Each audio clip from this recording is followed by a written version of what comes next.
সন্ধ্যার দিকে পড়তে বসেছে মন। পড়ার টেবিলটা জানালার সাথে, জানালা বন্ধ করাই ছিল। কি মনে করে যেন জানালাটা খুলে দেয় মন। সঙ্গে সঙ্গে শাঁ শাঁ করে বাতাস প্রবেশ করে ঘরে। সারা শরীরে কম্পন তুলে যায়।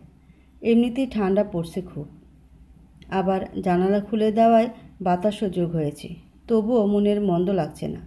জানালা দিয়ে আকাশের দিকে তাকিয়ে দেখে মৃদু স্বচ্ছ আকাশ। তারাদের মেলা আজ নেই, তবে খোলা চাঁদ দেখা যাচ্ছে। সম্ভবত হালকা কুয়াশার জন্য চাঁদটাকে ঘোলা মনে হচ্ছে। মনোযোগ সহকারে প্রকৃতিকে দেখে উপলব্ধি করছে মন। পাশে মিম শুয়ে অগরে ঘুমাচ্ছে। এখন থেকেই ফাঁকিবাজি শুরু ওর। মিম থেকে চোখ সরিয়ে আবারও আকাশের দিকে মনোযোগ দিল মন। মুহূর্তে একরাশ বিষণ্ণতা এসে ঘিরে ধরল। আগের জীবনের কথা মনে পড়ে যায়। আজ থেকে 2 মাস আগেও জীবনটা এক অন্যরকম ছিল। আজরাফের কথা মনে পড়ে গেল হঠাৎ। হয়তোবা মনকে না পেয়ে আরেক মেয়েকে প্রস্তাবটা দিয়েছে এতদিনে। কোনোদিন মন ভাবেওনি আজরাফ এমন। চট্টগ্রামের জীবন মন্দ কাটছে না, তবুও কিছু তিক্ত স্মৃতির কথা মনে পড়ে যায়। আজ ঢাকায় থাকলে তার জীবনটা কেমন হতো? আচ্ছা, আজরাফ এমন প্রস্তাব কেন দিয়েছিল? ও তো চাইলে সেগ্রিগেশন ছাড়াও জোর করেই করতে পারত, আর তা যে কোনো মেয়েকে। এই প্রস্তাবটার জন্য মনকেই বা কেন পছন্দ করলো? আজরাফ কি কোনোভাবেই মেয়েদের সংস্পর্শে আসতে চায় না? আর ম্যানেজার থেকে শুনেছি ওর জীবনে কোনো একটা বিষাক্ত অতীত ছিল। তার মানে কি ওই অতীতটা নারী জাতি নিয়েই ছিল? তার কাছে এখন পানির মতোই সব পরিষ্কার, শুধু অতীতটাই অজানা। তবুও কোনো মেয়েকে এমন একটা প্রস্তাব দেওয়া মোটেও সম্মানজনক নয়, তাও যদি মনের মতো এতিম মেয়েকে। ও কি জানতো না মনির এই ঢাকা শহরে চলার মতো কিছুই ছিল না? আচ্ছা, আমি কেন ওনার কথা এত ভাবছি? হয়তো মনের ভিতরেই কোনো কিছু লুকিয়ে ছিল, যেটা প্রকাশ পাওয়ার আগেই সব কিছু ওলটপালট করে দিয়েছে ওই মানুষটা। না না, এটা আমি কি ভাবছি? ওই মানুষটার জন্য আমার মনে কিছুই ছিল না। ওনাকে আমি শুধুই ঘৃণা করি। তবুও একটু উপদেশ তো দেওয়াই যায় মানুষটাকে। হয়তো বা মানবে না, তবুও বলতে তো দ্বিধা নেই, যাতে করে অন্য কোনো মেয়েকে যেন আর এমন প্রস্তাব না দেয়। আমি কালই একটা চিঠি পাঠাবো। আপন মনে বিড়বিড় করে উঠল মন। কিন্তু মন তো এটা জানে না তার অনুপস্থিতিতে আজরাফ অন্য কোনো মেয়েকে নয়, বরং মনকে নিয়েই ভাবতে ভাবতে তিলে তিলে শেষ হচ্ছে। কী রে, কী ভাবিস অত? সে কখন থেকে নিচ থেকে ডাকছি রাতের খাবার খাওয়ার জন্য। তোদের দুইজনের কোনো সাড়াই নেই, তাই তো রুমে আসলাম। আর এই মেয়েটাও না, সে এরা ফাঁকিবাজ। পড়ার সময় ওর যত ঘুম সব আসবে। আর জানালা খুলেছিস যে, ঠান্ডা ধরবে, বন্ধ করে ফেল। মেমকে ডেকে নিয়ে আয় নিচে। তোর আঙ্কেল তোদের সাথে খাবে বলে সে কখন থেকে বসে আছে। আন্টি রুমে ঢুকতে ঢুকতেই বলে উঠল। আমি বললাম, আমি মিমকে নিয়ে আসছি, তুমি যাও। আন্টি বলে গেলেন, আয় দ্রুত। বলেই আন্টি বেরিয়ে গেলেন। মন জানালাটা বন্ধ করে মিমকে ডেকে নিয়ে চলে গেল। সারাদিন যতই হাসি খুশি থাকুক না কেন, রাত হলেই সব মনে পড়বে। যতই ভুলতে চায় ততই সামনে আসে সব। রাত হলেই অতীতটাকে ঘিরে ধরে। তবুও সবার সামনেই শক্ত মনের হয়ে থাকে মন, যেন সব ভুলে গিয়েছে অতি তাড়াতাড়ি। অন্তত আর কারো সামনে না হোক, এই মানুষগুলোর সামনে সব ভুলে থাকতে হবে মনের, কারণ এদের কাছে যে মন ভীষণভাবে ঋণী। আজরাফ মাথা ধরে দুলু দুলু পায়ে হেঁটে অফিসে প্রবেশ করল। ম্যানেজার দেখিয়ে ধরার জন্য এগিয়ে আসলে আজরাফ হাত দিয়ে ইশারায় বলল, ও ঠিক আছে। আজরাফ কেবিনে প্রবেশ করার সময়ই মনের কাজের জায়গাটা চোখে পড়ে। মনের জায়গায় এখন অন্য কেউ বসা। ওই জায়গায় বসে কতবারই মনকে কাজ করতে দেখেছে। মজার ব্যাপার হলো, একটা সময় মন নিজেই আজরাফকে লুকিয়ে দেখত। আজরাফ তাকালেই চোখ সরিয়ে নিত। সেই সময়টা আর এখনের মধ্যে বিস্তর তফাৎ। সে চাঞ্চল্য স্নিগ্ধ মুখ এখন হঠাৎ শুধু চোখের সামনেই ভাসে। বাস্তবে এখন আর দৃশ্যমান হয় না। বুক চিরে একটা দীর্ঘশ্বাস বেরিয়ে আসে আজরাফের। মন চলে যাওয়ার আগে এতটা খারাপ কখনোই লাগেনি আজরাফের, যতটা আজ এখন লাগছে। আজরাফ কেবিনে প্রবেশ করে চেয়ারে মাথা ধরে বসে পড়ল। সব কিছু এখন স্বাভাবিক, শুধু স্বাভাবিক নয় আজরাফ। সবাই সব কিছু ভুলে গেলেও আজরাফ ভুলেনি। এই 2 মাস অফিস শেষে রাত পর্যন্ত ঢাকার কম বেশি সব জায়গাতেই গিয়েছে আজরাফ, হয়তো ভুলে হলেও মনকে একটু দেখবে এই আশায়। কিন্তু কোনো জায়গায় মনে দেখা পেল না। ঢাকার ক্ষুদ্র ক্ষুদ্র জায়গাগুলোরও আনাচে কানাচে খুঁজে চলেছিল আদ্রাফ মনকে। প্রতি জায়গায় গিয়ে মনের ছবি দেখিয়েছিল, কিন্তু কেউ মনের খবর দিতে পারেনি। কোথায় হারিয়ে গেল মেয়েটা? এক মুহূর্তের জন্য মনে হলো সব কিছু ছেড়ে ছুড়ে মনের কাছে চলে যেতে। চোখ বন্ধ করলেই মনের মুখ ভেসে ওঠে। সারা দিন রাত এখন শুধু বিষণ্ণতাই লাগে। হতাশারা ঘিরে ধরেছে আদ্রাফকে। সব কিছুই এখন বিষাদ লাগে, প্রচণ্ড বিষাদ। স্যার, আসতে পারি? এক কর্মচারী দরজা নক করে বলে উঠল। আদ্রাফ চেয়ারে মাথা এলিয়ে চোখ বন্ধ করেছিল। কর্মচারীর ডাকে চোখ খুলেই হাতের ইশারা ডাকল। স্যার, আপনার নামে একটা চিঠি এসেছে। কর্মচারী বলল। চিঠি? আমার নামে? অফিসে কে দিবে? সামনাসামনি তো বলতে পারি। প্রেরককে? স্যার, প্রেরকের নাম ঠিকানা কিছুই উল্লেখ নেই, শুধু আপনার নামটা আর অফিসের অ্যাড্রেসটাই দেওয়া। আচ্ছা, টেবিলের উপর রেখে যাও। ছেলেটি হ্যাঁ বোধক মাথা নাড়িয়ে চিঠি আদ্রাফের সামনে রেখে বেরিয়ে গেল। আদ্রাফ চিঠিটা হাতে তুলে নিল। নীল মলাটের একটা খাম। কে দিবে এমন চিঠি? নিজের নাম ঠিকানা না দিয়ে আদ্রাফ চিঠিটা খুলে পড়তে শুরু করলো। আসসালামু আলাইকুম। কেমন আছেন ফারহান আদ্রাফ স্যার? আশা করি ভালোই আছেন। কিছু কথা বলার জন্য আপনাকে চিঠিটা লেখা। হয়তোবা চিঠির খোলার আগে চিনেননি, কিন্তু এই 2 লাইন পরেই চিনে ফেলেছেন চিঠিদাতা কে হতে পারে। আচ্ছা, তবুও পরিচয় দিয়ে দিচ্ছি। আমি মন। আপনার অফিসে 1 মাস চাকরি করেছিলাম। মনে আছে আপনার? হয়তোবা মনে পড়েছে। জানেন, আমার আপনজন বলতে কেউ ছিল না এই পৃথিবীতে। আপনার প্রস্তাবটা শোনার পর এক মুহূর্তের জন্য মনে হয়েছিল মারা যাই, কারণ বেঁচে থাকলে ওই শহরে আপনার থেকে লুকিয়ে থাকতে পারতাম না। চাকরির খোঁজে বের হতেই হতো আমার। তবুও ওই সময় আমার জীবনে একটা মানুষ ছিল যার জন্যই আজ আমার আরেকটা নতুন সকালের সূচনা হয়েছিল। আপনি কি মনে করেছিলেন টাকার জন্য সবাই সব কিছু করতে পারে? এটা আপনার ভুল ধারণা। সবাই এক নয়। আপনার এই অশালীন প্রস্তাবটা শুনে আমার ভীষণ রাগ হয়েছিল সেদিন। এটা যে কোনো মেয়ের জন্যই অসম্মানজনক। একটা মেয়ে সমাজে ভালোভাবে বাস করলেও তার থেকে কোনো না কোনো দিকে কথা শুনতেই হয়। নারীদের ভালোভাবে কোনো স্বাধীনতা নেই। কোনো মেয়ে পড়ালেখা শেষ করে বিয়ে করতে গেলেও দোষ। তার উপর যদি একটি মেয়ে বিয়ে ছাড়াই গর্ভবতী হয়, তাহলে তো কোনো কথাই নেই। একটা ছেলে মেয়েটাকে ব্যবহার করে চলে গিয়েছে, এখানেও ছেলেটাকে কোনো দোষ দিবে না। সব দোষ মেয়েটারই হবে। আর আপনার প্রস্তাব অনুযায়ী কোনো মেয়ে যদিও বা এমন করে, তাহলে ওই মেয়েটা প্রতিনিয়ত কথা শুনবে মানুষের কাছ থেকে। এক একটা শব্দই এক এক জঘন্য। জানেন, পৃথিবীতে কিন্তু সব মেয়ে এক নয়। সব মেয়েকে এক পাল্লায় মাপবেন না। আপনি এমন প্রস্তাব আর কোনো মেয়েকেই যাতে না দেন, সেই জন্য চিঠিটা লেখা। আমার জীবনটা আপনি ওই এক মুহূর্তের মধ্যে ওলট পালট করে দিয়েছিলেন। যাই হোক, হয়তোবা চিঠিটা অগোছালো হয়েছে, তবুও মূল কথা যেটা বোঝাতে চেয়েছি আশা করি বুঝেছেন। ভালো থাকবেন। আদ্রাফ চিঠিটা পড়েই স্তব্ধ। যাকেই এতদিন যাবৎ খুঁজে চলেছে তারই চিঠি। চিঠিটা পড়েই আরও একরাশ হতাশা এসে ঘিরে ধরল। সে তো মা জাতিকে ঘৃণা করে, তবে আর সব মেয়েকে তো যথেষ্ট সম্মান করে। মন ওকে খারাপ ভেবেছে। আদ্রাফ চিঠিটা নিয়ে উল্টে পাল্টে দেখল। না, চিঠিতে কোনো ঠিকানা নেই। একবার যদি মনের সামনে দাঁড়াতে পারত। কিছুই ভালো লাগছে না আদ্রাফের। চিঠিটা পড়ে সব কিছু আরও বিষাদময় লাগছে। মনের কথাটাই ঠিক, সব নারী এক নয়। সবাই যদি এক হতো, তাহলে এই শহরে এত এত ভালো মা থাকতো না। অন্যায় করেছে সে। একজনের শাস্তি আরেকজনকে কেন দিতে চেয়েছে সে? মেয়েটার জীবনটাই তছনছ করে দিল। কোথায় আছে মেয়েটা? এই জীবনে তো ওর আপনজন কেউ নেই। ওর সাথেই এমন অন্যায় করতে আদ্রাফের বাদ মানল না। ও সাজানো গোছানো লাইফটাকে এমন না করলেও পারত আদ্রাফ।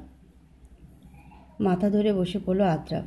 চিঠিটা পড়ার পর থেকেই অন্যায়েরা সব এসে ঘিরে ধরেছে। চিঠিটা পড়ার পর থেকে সব হতাশা এসে ঘিরে ধরল, যা আদ্রাফ কল্পনাও করেনি। আজকের সারা দিনটাই বিষণ্ণতায় কাটবে। কি করবে ও? দেখতে দেখতে কেটে গেল বছর 2। দিন চলে যায় আপন গতিতে, শুধু রয়ে যায় কিছু তিক্ত স্মৃতি, যে স্মৃতিগুলো মানুষকে এক বিষাক্ত যন্ত্রণার মধ্যে ফেলে রাখে। এখন অফিস শেষেই সারা সময় রুমে একা একা বসে থাকে আদ্রাফ। জীবনটা ধীরে ধীরে কেমন যেন তিক্ত হয়ে উঠছে। আগের মতো এখন আর কিছুই ভালো লাগে না। আদ্রাফের বাবা আদ্রাফের রুমে ঢুকে ছেলের এই অবস্থা দেখে সিদ্ধান্ত নিলেন ছেলের বিয়ে দিবেন। দিন দুয়েক পরেই উনি প্রার্থী দেখার জন্য জোর করতে লাগলেন আদ্রাফকে। আদ্রাফ নির্বিকার থাকে, কিছু একটা চিন্তায় থাকে সব সময়। বাবাকে উত্তর দেয়, বিয়ের কথা বলো না বাবা, আমার ইচ্ছে নেই।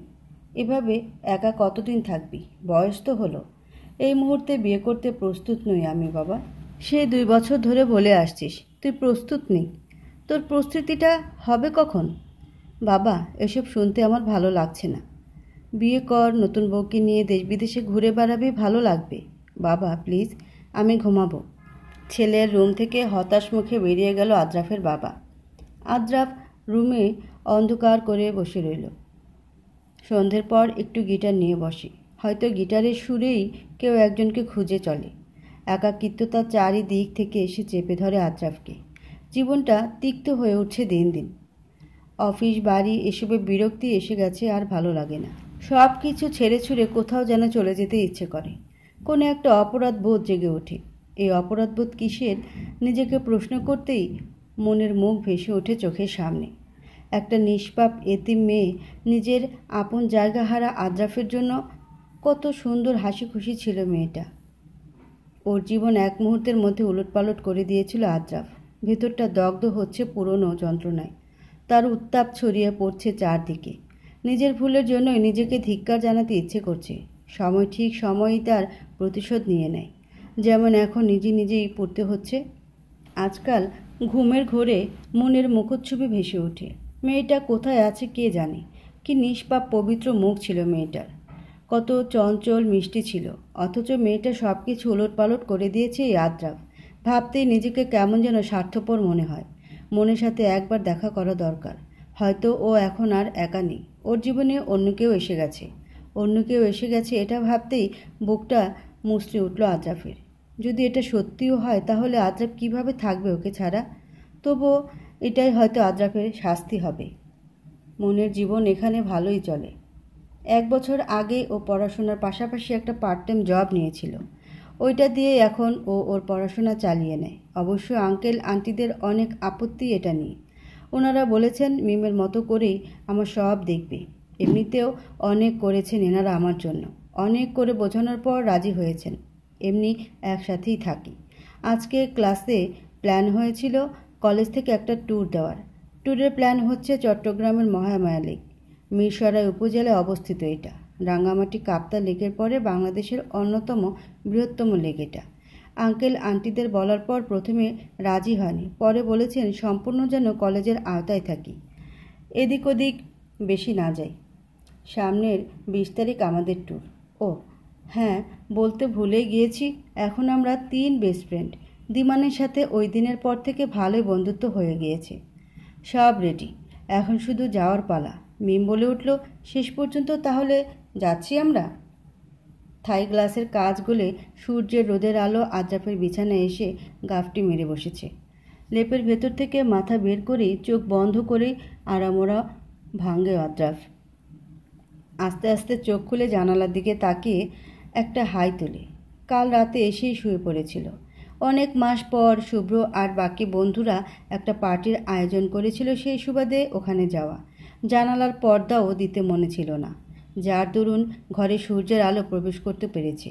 অবশ্য এমন মিষ্টি রোদ আদ্রাফের খারাপ লাগছে না, বরং অলস্যকে আরও বাড়িয়ে দিচ্ছে। শীতের দিনে নরম বিছানার সঙ্গে এমন মিষ্টি রোদ, কারই বা উঠতে ইচ্ছে করবে এমন আরামের ঘুম ছেড়ে? তবে এখন অলস্যটাকে প্রাধান্য দিলে চলবে না। শুভ্রদের সাথে দেখা করতে হবে। তারপর অফিসে না গেলেও চলবে, কিন্তু শুভ্রদের সাথে দেখা করতেই হবে। ওদের নাকি জরুরি কথা আছে। তাই অলস্যটাকে ত্যাগ করে আদ্রাফ উঠে পড়ল বিছানা ছেড়ে। ফ্রেশ হয়ে একদম রেডি হয়েই অফিসের উদ্দেশ্যে বেরিয়ে গেল আদ্রাফ। হাতঘড়িতে সময় দেখে নেয় অলরেডি 10 মিনিট লেট। যেতে এখন আরও 20 মিনিটের মতো লাগবে। এর মাঝেই ট্রাফিক জ্যামে আটকে গেল। ট্রাফিক জ্যামে আশপাশটা দেখছিল আদ্রাফ। হুট করেই ফুটপাতে চোখ পড়ল। মেয়েটা আগে আগে হাঁটছে, আর ছেলেটা মেয়েটার পরেই দৌড়াচ্ছে। বোঝাই যাচ্ছে মেয়েটা কোনো কিছু নিয়ে রাগ করেছে ওই ছেলেটার সাথে। মেয়েটা বোধহয় অনেক রাগী। আদ্রাফ রেস্টুরেন্টে ঢুকেই দেখতে পেল ওর প্রায় বন্ধুরা হাজির। ও একটা চেয়ার টেনে বসে পড়ল।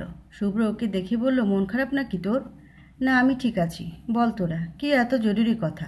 এটা শুনে অব্র আবারও বলে উঠল, দোস্ত, অনেক দিন হয় ট্যুর দেওয়া হয়নি। চল একটা ট্যুর দেওয়া যাক, তোর মাইন্ডও ফ্রেশ হবে।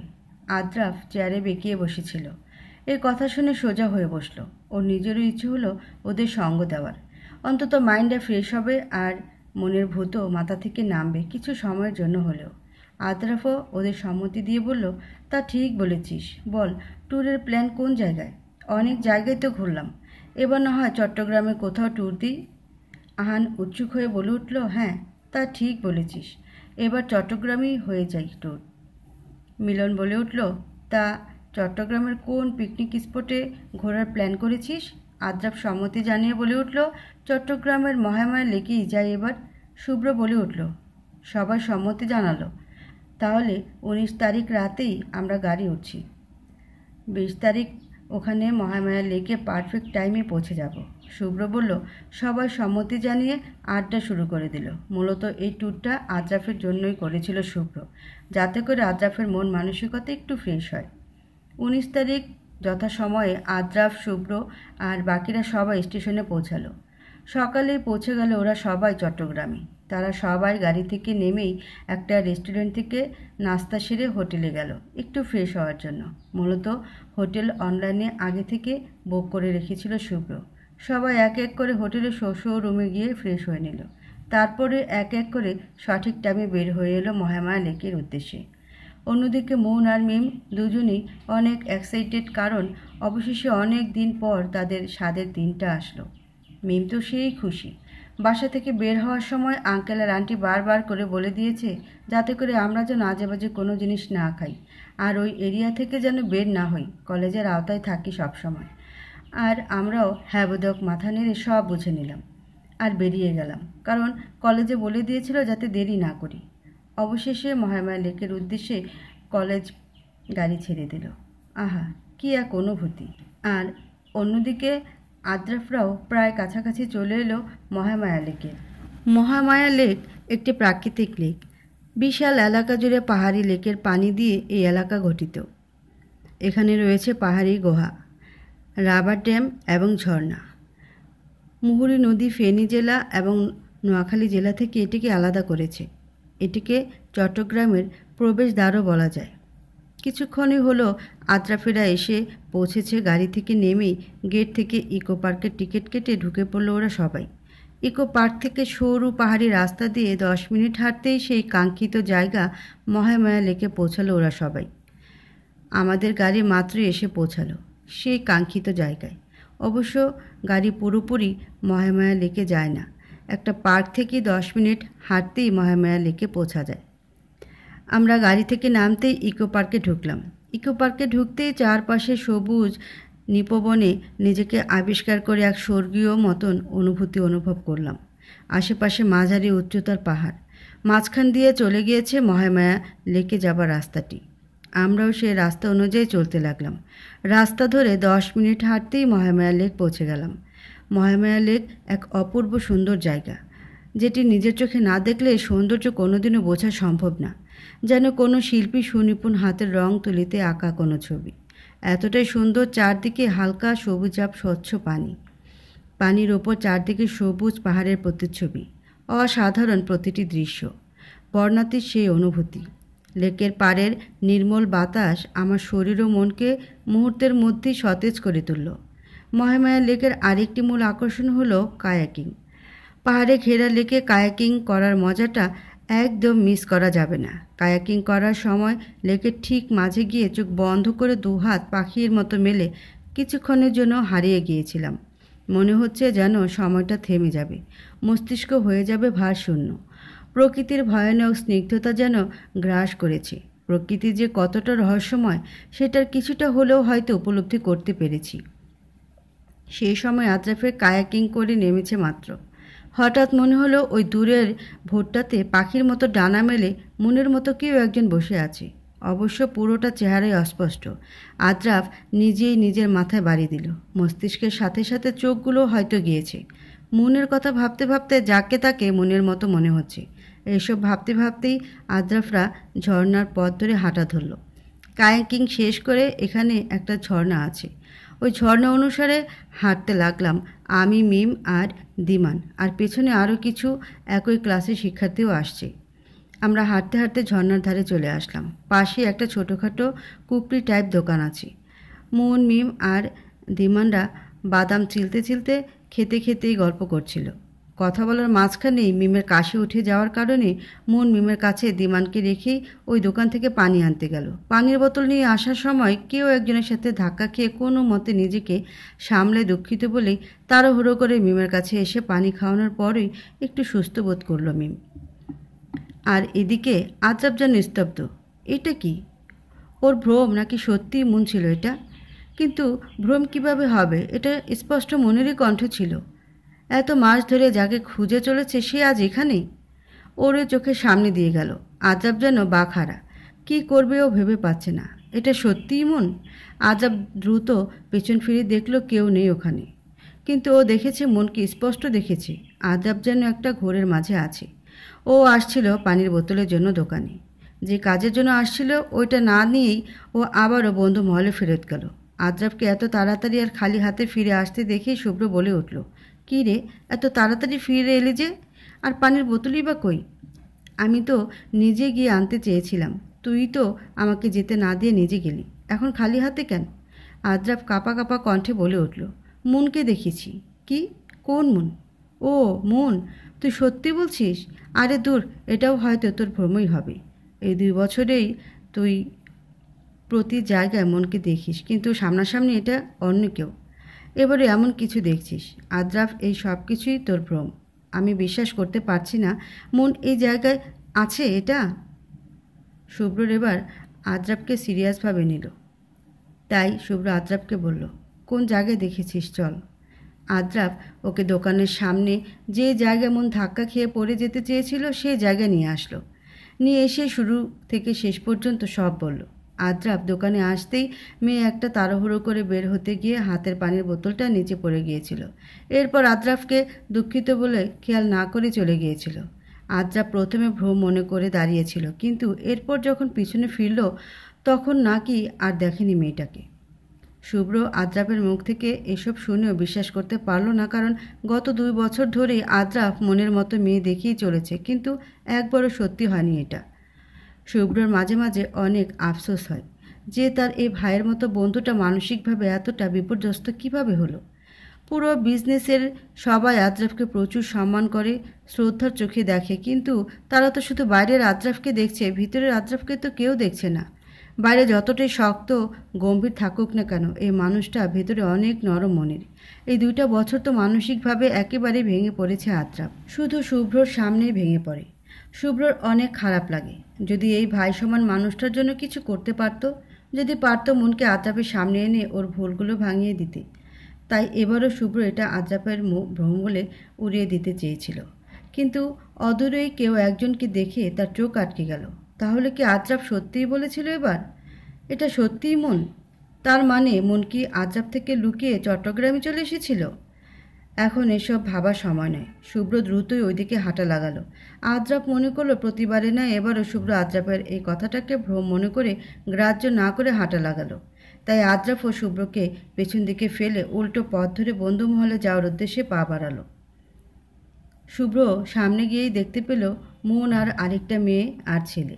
ওর এখনও বিশ্বাস হচ্ছে না ও আজরাফের মনকে দেখছে। মনকে সত্যিকারে এখন দেখলে আজরাফের কি রিয়েক্ট হবে? শুভ্রর এই প্রথম মনে হলো আজরাফের জন্য কিছু একটা করতে পারবে। শুভ্র ওদের সামনে গিয়েই বলল, হাই, আমি শুভ্র, আপনি কি মন? মন পিছন ফিরে শুভ্রকে দেখেই ভূত দেখার মতো চমকে উঠল। 2 বছর আগে শুভ্রকে সে দেখেছিল। যদি এখন নাম না বলতো তাহলে চিনত না কোনো দিনও। মন কোনো মতে বলে উঠল, আপনি? হ্যাঁ আমি। চিনতে পেরেছো তাহলে? আসলে এখানে আমি তোমাকে দেখিনি, আজরাফই তোমাকে বোতল আনার সময় দেখেছিল। ও গিয়েই আমাকে বলেছিল, কিন্তু আমি ভ্রম বলে উড়িয়ে দিয়েছিলাম। কারণ কি জানো? এই 2 বছর আজরাফ প্রতি জায়গাতেই নাকি তোমার মতো কাউকে দেখত। ও মানসিকভাবে অনেক ভেঙে পড়েছে। মন আজরাফ এখানে শুনে স্তব্ধ। মানুষটা কেউ এখনও ভুলতে পারেনি। কতদিন পর এই নাম কেউ বলল। কেমন আছে মানুষটা? হয়তো বিয়ে করে পরিবার নিয়েই আসছে এখানে, কিন্তু মানসিকভাবে ভেঙে পড়েছে মানে? আর ভ্রমই বা কেন হবে? মনের মনে অনেক প্রশ্ন এসে জমা হয়েছে। এই সব প্রশ্নের উত্তর এখন সামনে থাকা ব্যক্তি শুভ্রই দিতে পারবে। আদ্রাফের সামনেই মন দাঁড়িয়ে আছে। আদ্রাফ যেন হতবাক। সে কিছুতেই বিশ্বাস করতে পারছে না। তার মনে হচ্ছে সামনে হাত বাড়িয়ে মনকে ছুঁতে গেলেই মন অদৃশ্য হয়ে যাবে। কারণ এই 2 বছর প্রতিটা দিনই মন এমন করে আসতো আর আদ্রাফের করা ভুলগুলো ধরিয়ে দিত। ওকে প্রতি মুহূর্তে মুহূর্তে অনুশোচনায় পড়তে দিত তার কল্পনায়। হাত বাড়ালে অদৃশ্য হয়ে যেত, তখন মনের আর কোনো অস্তিত্ব থাকতো না। তাই এবারও একইভাবে আদ্রাফ হাত বাড়াতে নিলে আবার কি মনে করে গটিয়ে নিল হাতটাকে। মন সামনে থেকে আদ্রাফের এই বাচ্চামো স্বভাব দেখে হাসি আর চেপে রাখতে পারল না। সে উচ্চ সুরে হেসে উঠল। মনের হাসি শুনে আদ্রাফ ঘোর থেকে বেরিয়ে আসলো। তার মানে কি এটা আদ্রাফের ভ্রম নয়? মন সত্যি ওর সামনে। আদ্রাফ যেন অবাকের চরম পর্যায়ে। সে কোনো মতেই বলে উঠল, তুমি? হ্যাঁ আমি। কেন, অন্য কাউকে আশা করেছিলেন বুঝি? মন হাসি চেপে ধরে 2 হাত বুকের মাঝে গুটিয়ে বলে উঠল। আদ্রাফ যেন কথা বলতেই ভুলে গেল। এতদিন পর সে তার মন পাখিকে দেখছে। তার মানে কি মন তাকে ক্ষমা করে দিয়েছে? আদ্রাফের যেন খুশিতে তর সইছে না।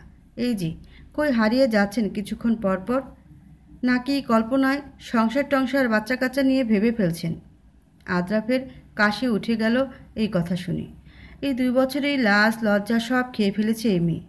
তখন তো কথা বলতে মাথা নিচু করে, আর এখন দেখি ভয়ও পায় না। আদ্রাফ নিজেই বিড়বিড় করে বলে উঠল। এইসব দেখে মনের হাসি যেন থামতেই চাইছে না। ওকে কিছুক্ষণ আগে আদ্রাফের ব্যাপারে শুভ্র সব খুলে বলেছিল, আর আদ্রাফের কালো অতীতের ব্যাপারেও বলেছিল যে কেন সে নারী জাতিকে ঘৃণা করত। মন তবু আদ্রাফের মুখ থেকে শুনতে চায়।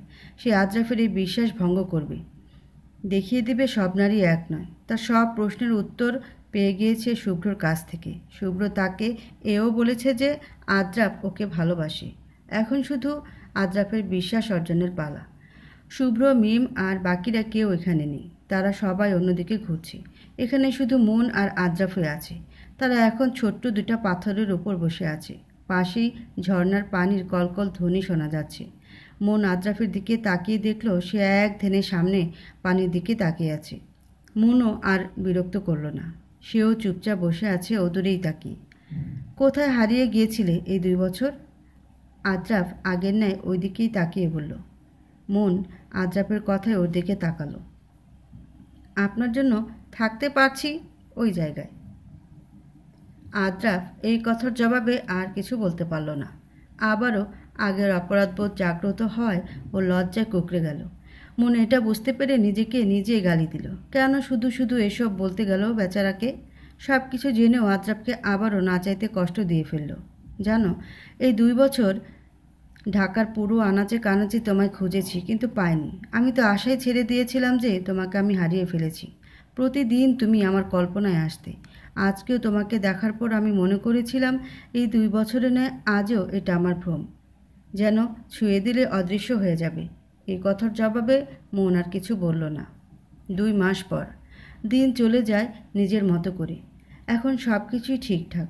সেই দিনের পর থেকে মনের সাথে আদ্রাফের সব কিছুই স্বাভাবিক। মনও আদ্রাফকে ক্ষমা করে দিয়েছে। আদ্রাফের সাথে এখন মিমের ফ্যামিলিরও ভালো রিলেশন। আদ্রাফের অফিসের আরেকটা শাখা রয়েছে চট্টগ্রামে। সেই অফিসের কাজে চট্টগ্রামে আসলে মন মিমদের বাসায় আসে। সেই দিনের কথা আদ্রাফ আর ওর বাবা চট্টগ্রামে মিমের ফ্যামিলিতে মনের ব্যাপারে বলেছে, আর এতে আঙ্কেল আন্টিও রাজি। ওনারাও ভীষণ খুশি, আর মিম তো বেজায় খুশি। অবশেষে সব কিছু ঠিকঠাক মতো হয়েই গেল মন আর আদ্রাফের। এখন আর কোনো বাধা নেই। বাসর ঘরে বসে আছে মন। এতদিন লজ্জা না লাগলেও তার এখন ভীষণ লজ্জা লাগছে। আদ্রাফ এসেই মনকে বলল দুজনে মিলে নফল নামাজ পড়ে নিতে। আর এদিকে মন তো বেজায় রাগ। কই মন গোমটা দিয়ে বসে আছে। সিনেমার মতো ওইটা তুলে বউকে দেখবে তা না করে উনি না দেখে উঠে যেতে বলছে। লাগবে না ওনার দেখা। আমি রাগ করেছি ভীষণ। মন মুখ ভার করে নামাজের উদ্দেশ্যে ওয়াশরুমে চলে গেল অজু বানাতে। আর আদ্রাফ মুচকে হাসি দিয়ে তাকিয়ে আছে ওর যাওয়ার পানে। নামাজ পড়ে উঠে আদ্রাফ রুমের বাইরে বের হয়ে গেল। মনের এটা দেখে কান্না কান্না ভাব এসে গেল। বিয়ের প্রথম রাত নিয়ে কতজনের কত আশা থাকে, আর আদ্রাফ একটুও সময়ও দিচ্ছে না। মন আর কিছু না ভেবে ব্যালকনিতে চলে গেল। এখন সে কাঁদবে ভীষণ করে। যে কেন আদ্রাপ ওর সাথে ভালোভাবে কথা বলল না। তার উপর নামাজ পড়ে রুম থেকে কেন বেরিয়ে গেল। আসুকও, মন আর কথা বলবে না আদ্রাপের সাথে। আজ পূর্ণিমা, চাঁদের আলোয় চারদিকে সব স্পষ্ট। মন যখন বেলকনির গ্রিলে হাত রেখে চাঁদ দেখতে ব্যস্ত, তখনই ঠিক একজোড়া হাত তার গলায় কিছু একটা পরিয়ে পাশেই সরে দাঁড়ালো। মনের আর বুঝতে বাকি রইল না এটা কি। মন মুখ ঘুরিয়ে ফেলল ওই দিক থেকে। সে ভীষণ রাগ করেছে আদ্রাফের উপর। আজকের চাঁদটা ভীষণ সুন্দর মনে হচ্ছে, যেন কারো সাথে অভিমান করেছে। একবার মেঘের আড়ালে চলে যায় তো আরেকবার বের হয়। আদ্রাফ বলে উঠল। মন এই কথার জবাবে কিচ্ছু বলল না, মুখ ফিরিয়ে নিল। কিভাবে এর অভিমান ভাঙা যায় বলো তো মন পাখি। আদ্রাফ আবারও বলে উঠল। চাঁদকেই যখন সুন্দর বলছেন, তখন ওনার থেকে জিজ্ঞেস করুন আমাকে কেন। আমার পাশেই তো চাঁদ। তোমাকেই বলেছি, এই চাঁদকে তো প্রতিদিন দেখি, কিন্তু আমার পাশের চাঁদটা সহ একসাথে তো এই প্রথম দেখছি। দুই চাঁদ একসাথে। সরেন এখান থেকে, কথা বলবেন না। মন মুখ ভার করে বলে উঠল। আদ্রাপ মুচকি হেসে মনের গলার দিকে এগিয়ে আসতেই মন চোখ মুখ খিচে বন্ধ করে পেছন দিকে সরে গিয়ে কাঁপা কাঁপা ভাবে বলে উঠল, আমি এখনও প্রস্তুত না। অনেকক্ষণ হয়ে যাওয়ার পরেও কোনো কিছুর আভাস না পাওয়াতে মন এক চোখ খুলে দেখতে পেল আদ্রাপের হতভম্ব মুখটা। এরপর পরই আদ্রাপ উচ্চস্বরে হো হো করে পেট চেপে ধরে হেসে উঠল। মন তো হতবাক, এখানে হাসির কি বলল সে। পরক্ষণে নিজের বলা কথাটা ভাবতে লজ্জায় কুঁকড়ে গেল সে। সিরিয়াসলি মন পাখি, আমি তোমার গলার ধারে কাছে যেতেও এখন তোমার প্রস্তুতি লাগবে। আদ্রাফ ওই অবস্থায় মুখে হাসি চেপে ধরে বলে উঠল। মন তো ব্যাককেল বনে গেল। এই দেখো, তোমার গলাতে আমি এখানে এসে এটা পরিয়ে দিয়েছিলাম, আর নামাজ পড়ে বাইরে বাবার রুমে এটার জন্য গিয়েছিলাম। ওই দিন ভুলেও ওখানে ফেলে এসেছিলাম। মন নিজের গলার রকেটটা নিয়েই দেখল একটা লাভের ভিতর চাঁদ লেখা, খোদাই করা, অসম্ভব সুন্দর লকেটটা। তার মানে কি আদ্রাফ মন অর্থ চাঁদ বোঝাতে চেয়েছিল? পছন্দ হয়েছে চাঁদ? আদ্রাফ হাসি মুখে বলে উঠল, হ্যাঁ ভীষণ। এইভাবেই হাসি খুশিভাবে তাদের প্রথম রাতটা কেটে গেল। সেদিনের পর থেকে সব কিছু আরও সুন্দরভাবে চলতে লাগলো। শুধু একটা জিনিসে মনের ভীষণ রাগ, কারণ আদ্রাফ আজ পর্যন্ত তাকে ভালোবাসা কথাটা একবারও বলেনি। হয়তোবা মনের কোথাও এখনও অতীতের বিশ্বাস ভাঙাটা রয়ে গিয়েছে, এখনও বিশ্বাস করে উঠতে পারেনি। আদ্রাফের অফিস থেকে আসার সময় মনের জন্য চকলেট বেলি ফুল আনা আর মনের কেয়ার ভালোবাসা দিয়ে পরিবারটাকে আরও বেশি আগলে নিয়েছিল। এরপর খুশিটা আরও বেশি বেড়ে গেল যখন শুনল মন মা হতে চলেছে। আদ্রাফ তো সেই খুশি। এইভাবে 8 মাস চলে গেল। এরপর আদ্রাফ আর টাইম পায়নি কাজের চাপে, তাই মনের 8 মাস চলাকালীনই প্ল্যান করলো লং জার্নি দিবে, কারণ মন নিস্তব্ধ রাতের জার্নি বেশি পছন্দ করে। ওই দিন অফিস থেকে এসেই দুজনে পুরো রাত গাড়ি করে ঘুরবে, এই বলে চলে গেল আদ্রাফ। অফিস থেকে এসেই দেখে মন রেডি, আয়নার দিকেই তাকিয়ে আছে। আদ্রাফ এসেই মনের দিকে চেয়ে থমকে গেল। মনকে প্রথম দিনের মতোই সুন্দর লাগছে। কি দেখো চাঁদ? আদ্রাফ বলল। এই দেখেন না কেমন লাগছে আমাকে, ফোলা পেট, আগে থেকে মোটো হয়ে গিয়েছি ভীষণ। মন ইনোসেন্ট ফেস করে কান্না কান্না মুখ করে বলে উঠল, একদম না, তোমাকে তো একদম পরীর মতো লাগছে। আদ্রাফ আয়নায় মনের পেছন গিয়ে বলে উঠল। মন আয়না দিয়ে আদ্রাফের দিকে তাকিয়ে বলে উঠল, তাহলে ভালোবাসি বলেন না কেন?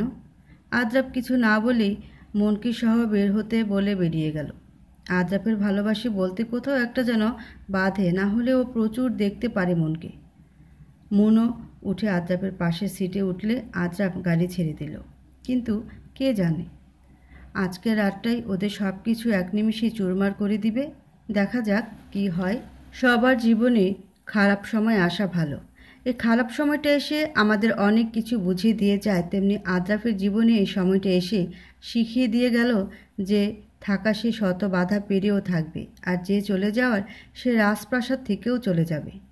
আজ আদ্রাফ অনেক দিন পর আবারও স্বাভাবিক জীবনে ফিরে এসেছে। অফিসে যাচ্ছে ঠিকমতো। কি এক বিভীষিকাময় রাত ছিল সেই দিন। গাড়িতে ওঠার পরে আদ্রাফ ড্রাইভ করা শুরু করেছিল। গাড়িতে ওঠার পরও মনে সেই বেজায় রাগ রয়ে গেছে। মুখ ভার করেছিল। আস্তে আস্তে ঢাকা শহরের সব দোকানে বন্ধ হয়ে যাচ্ছিল। পুরো রাত তখন নিস্তব্ধ হয়ে যাচ্ছে, কিন্তু মনের রাগ তো ভাঙান না। তাই আদ্রাফ রাস্তার অপর পাশে আইসক্রিমের দোকানটা থেকে আইসক্রিম আনতে বের হয়েছিল। বের হয়ে আইসক্রিম নিয়ে আনার সময় বিপরীত দিক থেকে চলাকালীন একটা বড় ট্রাক এসে মেরে দিল আদ্রাফকে। মনের চোখের সামনে দিয়েই যেন সব কিছু থমকে গেল। পুরো রাত তখন নিস্তব্ধ। পাশেই কয়েকজন দোকানদার বেরিয়ে এসে আদ্রাফের চারপাশ ঘিরে ধরল। আদ্রাফ চোখ বন্ধ করার সময়ও মনের দিকে তাকিয়ে হাত বাড়িয়ে দিয়েছিল। মন যেন কথা বলার ভাষাটাও হারিয়ে ফেলেছে। চোখের সামনেই আদ্রাফের রক্তাক্ত নিথর দেহটা পড়ে রইল রাস্তার মাঝে। এসব দেখার মাঝে মন গাড়ি থেকে বের হয়ে আদ্রাফের সামনে গিয়েই ওর নিথর দেহ দেখে সেন্সলেস হয়ে গিয়েছিল। এরপর মন আর কিছুই জানত না। যখন সেন্স ফিরে তখন নিজেকে হাসপাতালের বেডে আবিষ্কার করে। পাশেই মিম বসেছিল মনের হাত ধরে। মন চোখ খুলতে আদ্রাফের কথা জিজ্ঞেস করে, তখন মিম উত্তরে বলে পাশের কেবিনে আদ্রাফের অপারেশন চলছে। মন এক প্রকার লাফিয়ে উঠেই আদ্রাফের কেবিনের সামনে দৌড়ে গিয়েছিল। ওখানে শুভ্র দাঁড়িয়েছিল। জীবনে অনেক রোগীর চিকিৎসা করেছিল, কিন্তু নিজের ভাই সমান বন্ধুর অপারেশন করতে তার হাত কাঁপবে, কান্না আসবে, তাই সে অপারেশন থিয়েটারে ঢুকেনি। মিম এসেই মনকে পাশের এক চেয়ারে বসিয়েছিল। অতিরিক্ত স্ট্রেস নিলে মনের বাচ্চার ক্ষতি হবে বলে।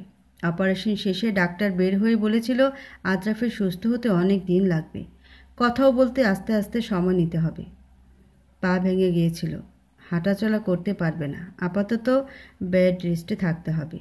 মানে পুরো দিন রাতের জন্য একটা হোম নার্স লাগবে আদ্রাফের। কিন্তু মন মানেনি, সেই করবে আদ্রাফের সব কাজ।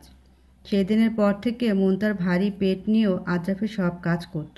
আদ্রাফ কিছুই বলতে পারত না, শুধু চেয়ে চেয়ে দেখত। মন অনেক কেয়ার করত আদ্রাফের। অবশ্য মিম কয়েকদিন থেকেছিল মনের সাথে, তারপর তার এক্সামের জন্য চলে যেতে হয়েছিল চট্টগ্রামে। মনের ডেলিভারির দিনও সে আদ্রাফকে কাছে পায়নি। একসময় ফুটফুটে এক পরি আসলো মনের কোল আলো করে। মিম তো এক্সামের পর আবারও চলে এসেছিল মনের জন্য। শুভ্র আর মিমের দিন শুরু হতো পরিটাকে দিয়েই। এর মধ্যে শুভ্র আর মিমের মধ্যে অনেক ভাব হয়ে গিয়েছে আগের মতো, আর তারা এখন ঝগড়া করে না। মন এক হাতে সব সামলাতো, সংসারের কাজ, আদ্রাফের দেখাশোনা, সব মিলিয়ে পরিবারটাকে আরও সুন্দরভাবে গুছিয়ে নিত মন। এত কষ্টের পরেও রাতে পরিটার মুখের দিকে তাকিয়েই সুখ সুখ অনুভব হতো মনের। পাশে আদ্রাফ এক দৃষ্টিতে তাকিয়ে থাকত। মেয়েটা একদম আদ্রাফের মতোই হয়েছিল। এসবের মাঝে আরও একটা সুখের সন্ধান হলো, আদ্রাফ আস্তে আস্তে সুস্থ হয়ে উঠছিল। এমনই একদিন পুরোপুরি সুস্থ হয়ে উঠছিল আদ্রাফ। সেই দিন সে তার পরিটাকে প্রথম কোলে নিয়েছিল। সে তো তখন বেজায় খুশি। আদ্রাফ তো সেই দিন খুশিতে কান্নাই করে দিয়েছিল তার ফুটফুটে পরিটাকে কোলে নিয়ে। পরিবারটা যেন এক পূর্ণতায় রূপ নিয়েছিল। জানালার গ্রিলে মাথা ঠেকিয়ে সেই দিনগুলির কথা মনে করছিল মন। মেয়েটা তার দাদার কাছেই আছে, তার দাদারও আর কিছু লাগে না এখন আর। হঠাৎ পেছন দিক থেকে একজোড়া হাত এসে মনকে জড়িয়ে ধরল। তার মুখটা মনের কাঁধের উপরেই। মনের আর বুঝতে বাকি রইল না এটা কি। প্রথম দিনের ন্যায় আদ্রাফ এখনও অফিস থেকে আসার সময় মনের জন্য বেলি ফুল নিয়ে আসে আর খোপায় গুঁজে দেয়। আদ্রাফ ওইভাবেই মনকে জড়িয়ে ধরা অবস্থায় বলল, তোমার জন্য একটা সারপ্রাইজ আছে। কি এমন সারপ্রাইজ? শুভ্র আর মিমের বিয়ে সামনের শুক্রবারে। কি সত্যি? কিন্তু মিম আমাকে বলেনি তো, আর আপনিও তো একটু বলেননি। আর শুভ্রভাইও উনিও তো কিছু বলেনি। এতটাই পর হয়ে গেলাম সবার কাছ থেকে। মন মুখ ভার করেই বলে উঠল, আরে এটাই তো সারপ্রাইজ। এরপর পরই মিম শুভ্র কল করে উঠল মনকে। অবশেষে দিনটি আসলো। আজকে মিমের গায়ে হলুদ। মন আজকেই চলে যাবে মিমের সাথে। মিম এসে মনের মেয়েকে তৈরি করে নিয়ে গিয়েছে ওর দাদার কাছে। আর আদ্রাফ শুভ্রর পক্ষ থেকে আসবে বিয়েতে। মনও পুরোপুরি রেডি। আদ্রাফ মুখ ভার করে বিছানার উপরে বসে আছে। এই বিয়েতে যেতে হবে না তোমার। আদ্রাফ ওই অবস্থা থেকে বলে উঠল, মানে কি? ঠিকই বলেছি, যে বিয়ে আমাদের আলাদা করে দিচ্ছে সেই বিয়েতে না যাওয়াই ভালো। আদ্রাফ বাচ্চাময় ফেস করে বলে উঠল। এক বাচ্চার বাবা হয়ে নিজেই এখনও বাচ্চা মনের স্বভাব করছেন। কে বলবে ইনি নাকি এক বাচ্চার বাপ? এই কথা বলি মন উচ্চস্বরে হেসে উঠল। হায় আল্লাহ, আমাদের দুলাভাই এতটা বউ পাগল, জানতাম না তো। রুমে ঢুকতে ঢুকতে বলে উঠল মিম। আরে আমি মেয়ের জন্য বলছি। আদ্রাফ মাথা চুলকে বলে উঠল, হ্যাঁ হ্যাঁ সব বুঝি রে ভাই। মিমের পেছন দিয়ে শুভ্র ঢুকতে ঢুকতে বলে উঠল, আরে শুভ্র ভাই আপনি? মন বলল, হ্যাঁ ভাবি। ভাবলাম আপনারা যখন মিমের সাথে চলে যাবেন তাহলে আমার ভাইটা একা কীভাবে থাকবে, তাই ওকেও নিতে আসলাম। শুভ্র বলল। তোর হোক, তারপর তুইও বুঝবি। আদ্রাফ রাগে রাগে ফেস করে বলে উঠল, আরে ভাই, আমি অলরেডি অনেক থেকে ফেলেছি, আর একা থেকে বুঝতে চাই না। আমি তো ছাড়বই না।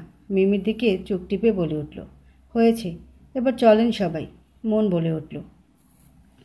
অবশেষে শুভ্র আর মিমির বিয়ের কার্য সব ঠিকঠাক সম্পন্ন হয়ে গেল।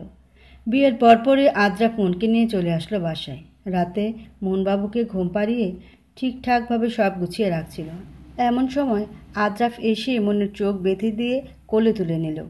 মন চিৎকার করতে নিলে আদ্রাফ ফিসফিস করে বলে উঠল, কোনো কথা না। আদ্রাফ মনকে ছাদে নিয়ে গিয়ে চোখ খুলে দিল। মন চোখ খুলতেই হতবাক। ছাদটা খুব সুন্দর করে সাজানো হয়েছে, ছোট ছোট লাইট দিয়ে আর একটা ছোট্ট কেক সহ। কেকের উপর লেখা, শুভ বিবাহ বার্ষিকী বউ, ভালোবাসি চাঁদ। মন পিছন ফিরতেই দেখে আদ্রাফ হাঁটু মুড়ে বসে মনের দিকে রিং বাড়িয়ে দিয়েছে। মনের তো খেয়ালই ছিল না আজ তাদের বিবাহ বার্ষিকী এটা। আদ্রাফ হাঁটু মুড়ে ওই অবস্থায় বলে উঠল, ভীষণ ভালোবাসি চাঁদ। তুমি আমার মুখ থেকে শুনতে চেয়েছিলে না? জানো, আমার ভালোবাসার সম্পর্কে বিশ্বাসটা পুরোপুরি আসেনি কোনো দিন। তাই তো এত কেয়ার করার পরও তোমাকে কোনোদিন বলা হয়নি ভালোবাসি। আমার বাবারও প্রেমের বিয়ে ছিল, বাবাও ভীষণ ভালোবাসত ওনাকে। আস্তে আস্তে বাবা ব্যবসা নিয়ে বিজি হয়ে পড়ে, আর আমার জন্মদাত্রী আমার 8 বছর চলাকালীন পরকীয়াতে জড়িয়ে পালিয়ে গিয়েছিল। কিন্তু আমার বাবা তাও কোনোদিন আজ পর্যন্ত ওনাকে খারাপ বলেনি। আমার বাবার ভাষ্যমতে হয়তো বাবা তার স্ত্রীকে ঠিকমতো ভালোবেসে আগলে রাখতে পারেনি। কেমনে পারলো মহিলাটা একটা বাচ্চা রেখে পালিয়ে যেতে? তাদেরও তো প্রেমের বিয়ে ছিল, ভালোবাসা ছিল অনেক, তবুও কিভাবে পারলো এটা করতে? সেই পর্যন্ত আমি ভালোবাসা শব্দটাকে ঘৃণা করতাম, কিন্তু তোমাকে যেদিন আমি প্রথম দেখি সেই দিনই ভালোবেসে ফেলেছি। তুমি আসার পর আমার সেই আগের বিশ্বাসটা ভেঙে দিলে। আমার অ্যাক্সিডেন্টের পর তুমি শিখিয়ে দিলে আসলে সবাই এক নয়। তুমিও চাইলে তখন আমাকে ছেড়ে যেতে পারতে। টানা 3 মাস তুমি তোমার শরীর খারাপের মধ্যেও আমার খেয়াল রেখেছিলে। মানুষের জীবনে তো অনেক কিছুই অপ্রত্যাশিতভাবে হয়ে যায়, তেমনি করে তুমিও আমার জীবনে হঠাৎ করে চলে আসো। তুমি এসেই আমার সব কিছু অগোছালো করে দিয়েছিলে। মনের উপর তো আর কারো হাত থাকে না, কিন্তু ওই যে বিশ্বাসটা যে আসতো না আমার। আমি জানি তুমি কাছে থাকলে আমার মন টানবে, তাই তো তোমাকে দূরে সরানোর জন্য সেরোগেসির প্রস্তাবটা দেওয়া, যাতে করে সেরোগেসির মাধ্যমে তোমার বাচ্চা নিয়ে আমি তোমার অস্তিত্বটা সারা জীবন রাখতে পারি, আর তুমিও যেন আমাকে ঘৃণা করো। আমি দেখিয়ে দিতে চেয়েছিলাম একটা বাচ্চা মা ছাড়া সুন্দরভাবে জীবনে বাঁচতে পারে, কিন্তু তুমি দূরে যাওয়াই বুঝেছি তোমাকে ভুলবার নয়। আমার ধারণাটাও বদলে দিলে তুমি। তুমি দেখিয়ে দিলে সবাই এক নয়। এই যে এখন দেখো, এত কিছুর পরেও তুমি আমাকে ছেড়ে যাওনি, এক হাতে সব সামলিয়েছিলে। এত কিছুর মাঝখানেও তোমার স্বামী নিয়ে জেলাস ছিলে, নার্স দিতে চেয়েছিল আমার জন্য, কিন্তু না, তুমি অসুস্থতার মধ্যেও আমার সব ধরনের কেয়ার করতে, অথচ আমি পাশে ছিলাম না তোমার সময়ে। এটাই তো ভালোবাসা, সত্যিকারের ভালোবাসা ছেড়ে যাওয়ার নয় চাঁদ। তুমি আমার আগের অতীতের বিশ্বাসটা ভেঙে দিলে চাঁদ। ভালোবাসি অনেক অনেক, হয়তো তোমার মতো করে বাঁচতে পারবো না, কিন্তু তবুও সবচেয়ে বেশি চেষ্টা করব। তুমি যে আমার মন পাখি। মন তো ওখানেই দাঁড়িয়ে কান্না করে দিয়েছে। এই কান্না যে দুঃখের নয়, সুখের। অবশেষে আদ্রাফ মুখ ফুটে বলল, এটাই তো শুনতে চেয়েছিলে আদ্রাফের মুখ থেকে মন। আদ্রাফ উঠে মনকে রিং পরিয়ে দিয়ে চাঁদের দিকে ইশারা করে বলে উঠল, এই পূর্ণিমার চাঁদের মতোই তুমি আমার অন্ধকার জীবনটাকে আলো করে দিয়েছ। রাতের বেলায় চাঁদ যেমন পুরো আকাশটাকে সুন্দর বানিয়ে দেয়, ঠিক তুমিও আমার জীবনে এসে জীবনটাকে সুন্দর করে দিয়েছ। আমার জীবনে তুমিই আমার চাঁদ, আমার জীবনটাকে তুমিই পূর্ণ করে দিয়েছ। তুমিহীনা এই আদ্রাফের জীবন অপূর্ণ, তুমিই আমার পূর্ণতা মন পাখি।